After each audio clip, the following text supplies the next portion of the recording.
He wasn't a criminal. He wasn't even a suspect.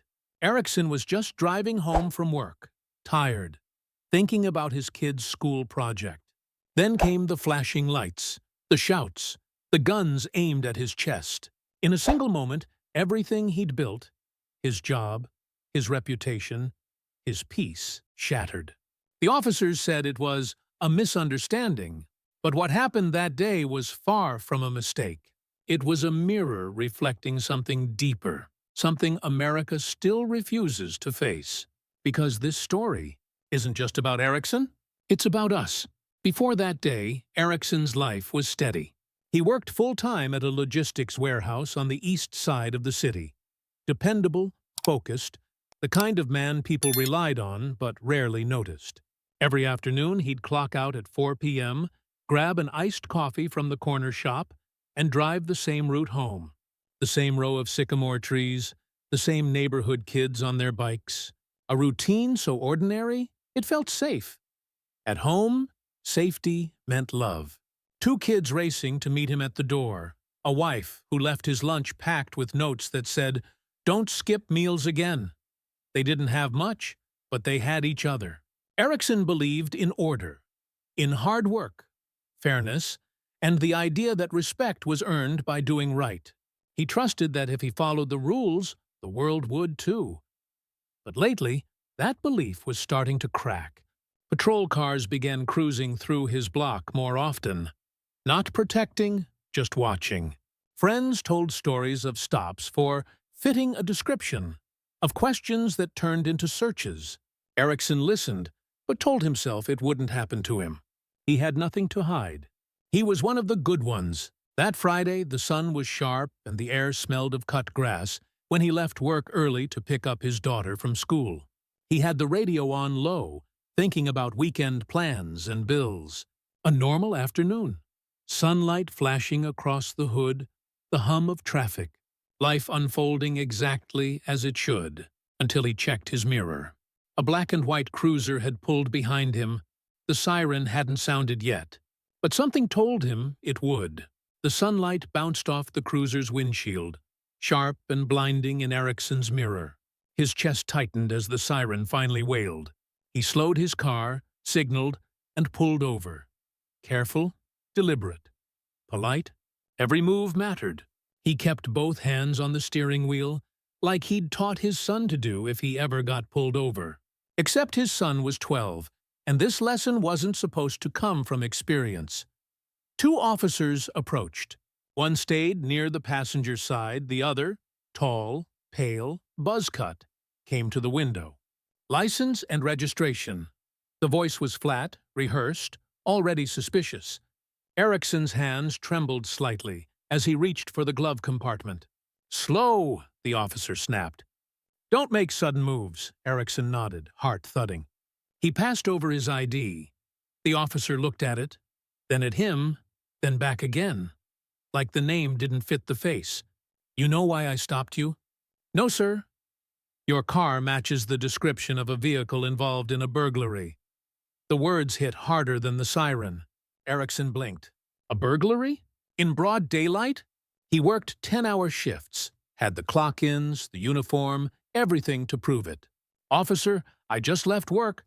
"Step out of the vehicle." The tone left no space for reason. The second officer circled around, hand on his holster. People slowed their cars to look. A woman filming from the sidewalk. A delivery truck stopped at the intersection. The driver's phone raised. The world watching, but no one helping. Erickson stepped out slowly. The pavement was hot under his shoes. The first officer guided him toward the hood of his car. "Spread your legs. Hands where I can see 'em." Erickson complied, confusion burning into humiliation. He could feel the eyes, the stares, the silent judgment, like he was already guilty. Minutes stretched. The officers searched the car. They tossed his lunch bag onto the curb, pulled open the back seat, even unzipped his work duffel.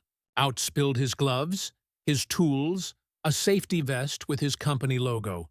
No weapon, no stolen goods, nothing. But they weren't looking for truth. They were looking for control. The first officer's radio crackled.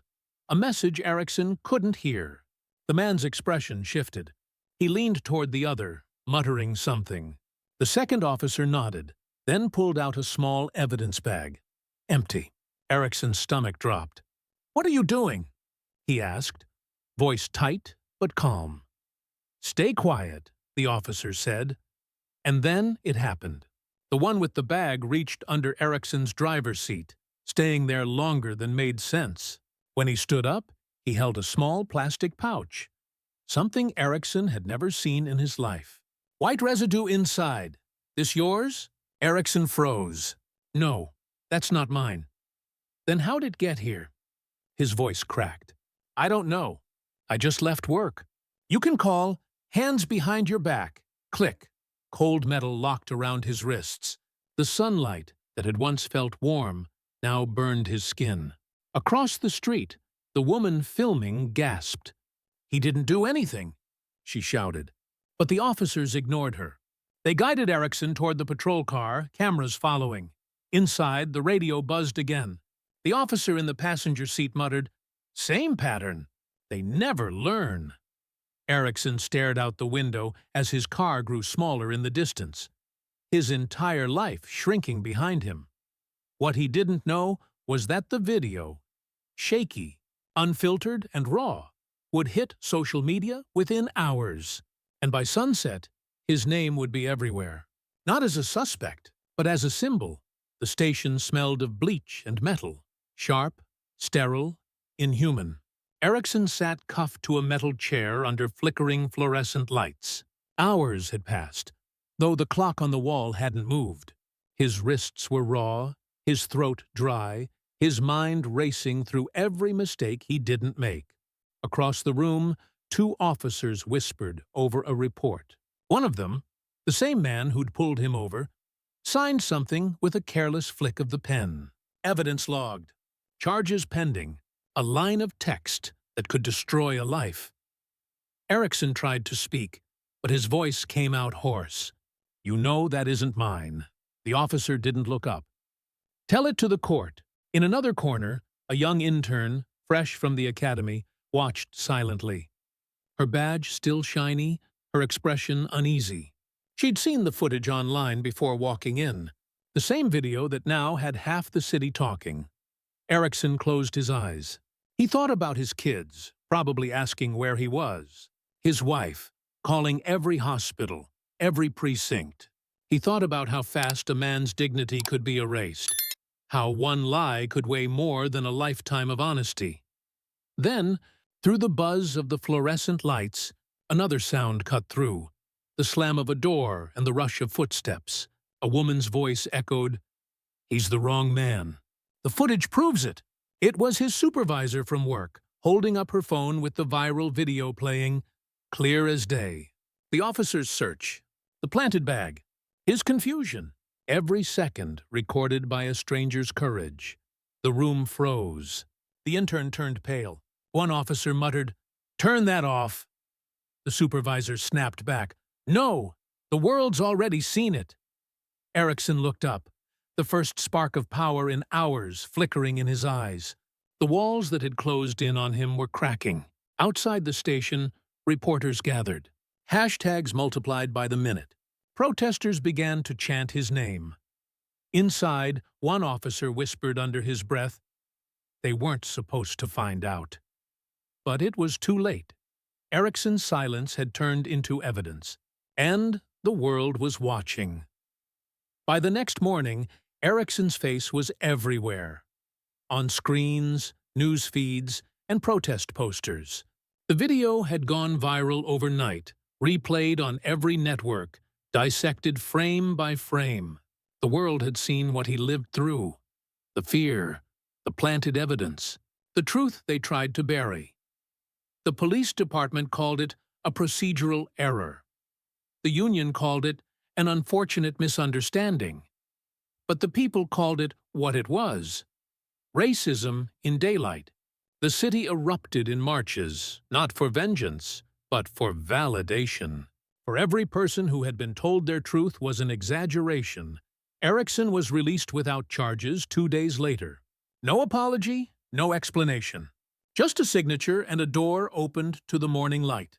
But something in him had changed forever. The man who once believed silence meant safety now understood silence only protects the system that harms. He stood before cameras, hands still marked from the cuffs, and said one thing: being innocent didn't save me. Being seen did. That line became a movement. Activists used it on posters. Teachers quoted it in classrooms. Parents repeated it to their children. Erickson went back to work months later, but not to drive. He helped form a community alliance that fought for accountability, for transparency, for the right to exist without fear.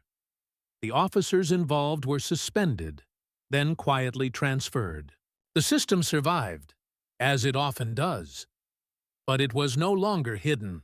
The world had seen behind the curtain, and once you've seen truth, you can't unsee it. Erickson's story became more than one man's pain. It became a reminder that racism doesn't always hide in the dark. Sometimes it stands in the sun, smiling, wearing a badge, and the question that lingers is this: how many more procedural errors until justice stops being a headline and starts being a habit? Don't miss more powerful real-life stories. Hit subscribe now.